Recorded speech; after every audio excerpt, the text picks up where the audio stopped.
캘리포니아 골드러시가 시작될 때 어떤 사람들은 큰 돈을 벌기 위해 거대하고 황량한 계곡을 건너려고 했습니다. 위험하다는 것은 알았지만 여전히 짐을 싸서 찌는 듯한 더위를 뚫고 두려움 없이 금광으로 향했습니다. 하지만 그들은 길을 잃었고 며칠 동안 빠져나갈 길을 찾지 못했어요. 다행히도 극적으로 구조되었습니다. 그들이 골짜기를 벗어났을 때 한 남자가 뒤를 돌아보며 말했습니다. 안녕, 죽음의 계곡. 그래서 데스밸리라는 이름이 생겼어요.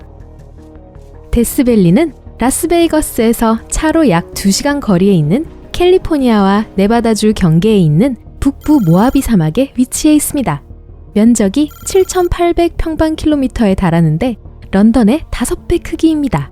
북아메리카에서 가장 낮고 가장 덥고 가장 건조한 곳이죠.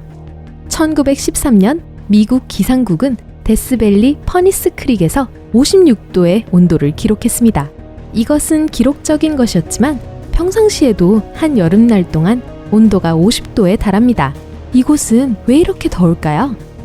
먼저 태양은 엄청난 온도로 땅을 가열합니다. 사막 위의 하늘은 대개 맑고 땅은 더 많은 열을 흡수하는 어두운 색이기 때문에 이런 일이 생기는 거죠. 또 다른 이유는 사막을 통과하는 과열된 공기 흐름입니다. 더운 공기는 상승하면서 식지만 이곳에서는 주변 산맥에 의해 갇히게 됩니다. 그래서 항상 계곡 바닥으로 다시 돌아가기 때문에 높은 기압에 의해 공기는 다시 데워지게 됩니다. 데스밸리는 서반구에서 가장 건조한 곳 중 하나입니다. 비가 몇 년 동안 내리지 않을 수도 있어요. 하지만 비가 오고 난 후 데스밸리는 정말 장관을 연출합니다. 운이 좋아서 봄에 이곳을 방문할 수 있다면 그 지역 곳곳에 아름다운 야생화가 피어있는 것을 볼 수 있을 거예요. 데스밸리는 비그늘에 자리 잡고 있는데 사막을 둘러싼 산들이 바람과 습한 공기를 차단하고 있기 때문이죠. 그렇다면 이곳을 물에 잠기게 하면 어떨까요? 처음에는 그럴듯한 생각 같은데요. 물은 이 지역의 온도를 낮추고 관광객들을 끌어들일 수 있을 테니까요.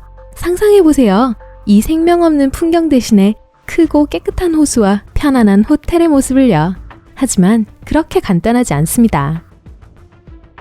이름에도 불구하고 데스밸리는 생명체로 가득합니다.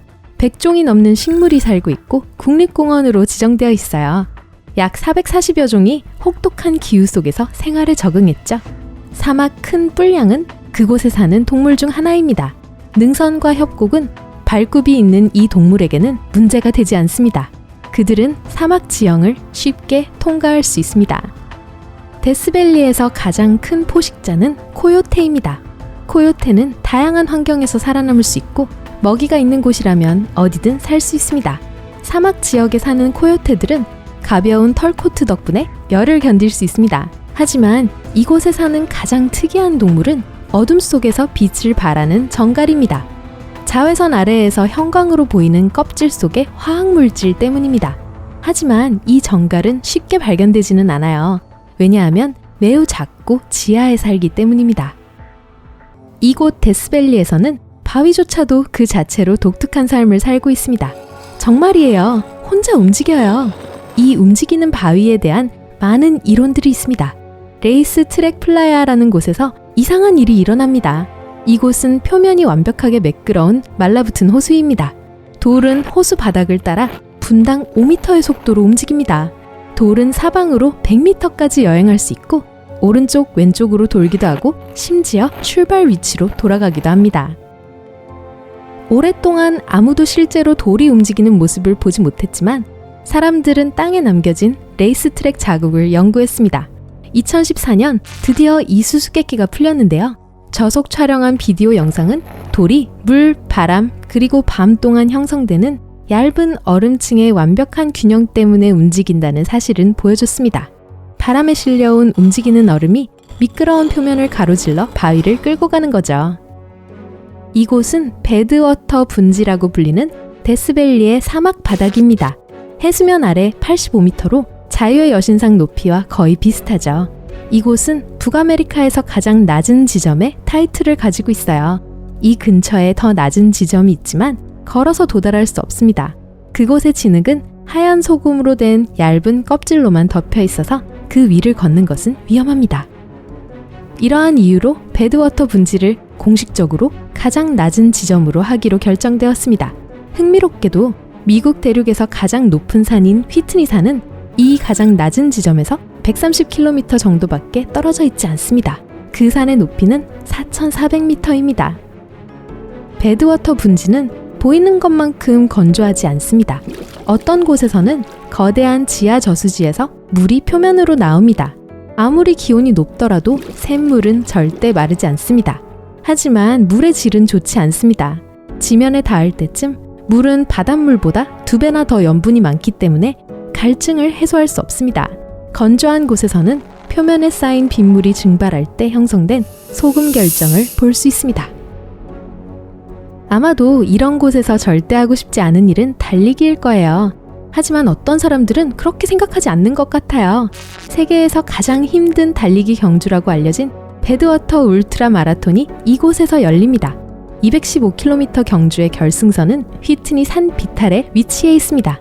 결승선에 도착하기 위해서 달리기 선수들은 고도 4,000m의 산맥을 3번 넘어야 합니다. 신발은 말 그대로 찌는 듯한 더위에 녹아내립니다. 숙련된 선수들이라도 이 경주를 끝까지 완주할 수 있는 경우는 거의 없습니다. 사막의 중심부에 화려한 스페인식 성이 있다고요? 아니요, 신기루가 아닙니다. 신기루처럼 보일 수 있지만요. 스코티 캐슬은 데스밸리의 주요 명소 중 하나입니다. 와일드 웨스트 시대의 흥미진진한 이야기의 배경이기도 하죠.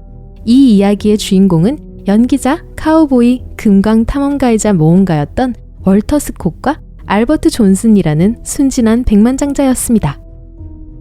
월터 스콧은 사업가 알버트 존슨을 설득해서 데스밸리 지역에 있는 그의 금강에 투자하도록 했습니다. 알버트 존슨과 그의 아내는 그 지역을 방문했는데 휴가를 위해 그곳에 집을 짓기로 결정했습니다. 그는 사막 한가운데에 있는 쓸모없는 건물에서 무려 200만 달러를 썼습니다. 이 멋진 궁전에는 여러 개의 방, 부엌, 그리고 욕조가 있었죠. 월터 스콧은 그곳에서 금을 전혀 발견하지 못했지만 모든 사람들에게 이 성이 이 지역의 큰 금강에서 나온 돈으로 지어졌다고 말했습니다. 그는 사막 금광의 왕으로 서부 전역의 이름을 알리게 됐습니다. 그곳은 오늘날까지 스코티의 성으로 알려져 있지만 그는 저택이나 그 저택이 건설된 땅을 소유한 적이 없습니다. 그 당시 금을 찾는 사람들은 데스밸리에서 값진 금속을 별로 발견하지 못했지만 그렇다고 해서 이 땅에 아무것도 없었던 건 아니에요. 1880년대에 사람들은 그곳에서 붕사를 발견했습니다. 알아요. 금이나 은처럼 낭만적이지 않아요. 하지만 이 광물도 매우 가치 있습니다. 붕사는 세탁 세제를 만드는 데 사용되어 왔으며 오늘날에는 섬유유리와 많은 첨단 제품 제조에 사용되고 있습니다. 하이브리드 연료와 실험연료 전지에도 사용됩니다. 이것이 바로 붕사에 대한 사실입니다. 오늘 새로운 것을 배웠다면 이 영상에 좋아요를 주고 친구와 공유하세요. 여기 여러분이 좋아할 만한 다른 멋진 비디오들이 있습니다. 왼쪽 또는 오른쪽을 선택하고 삶의 밝은 면에 머무르세요.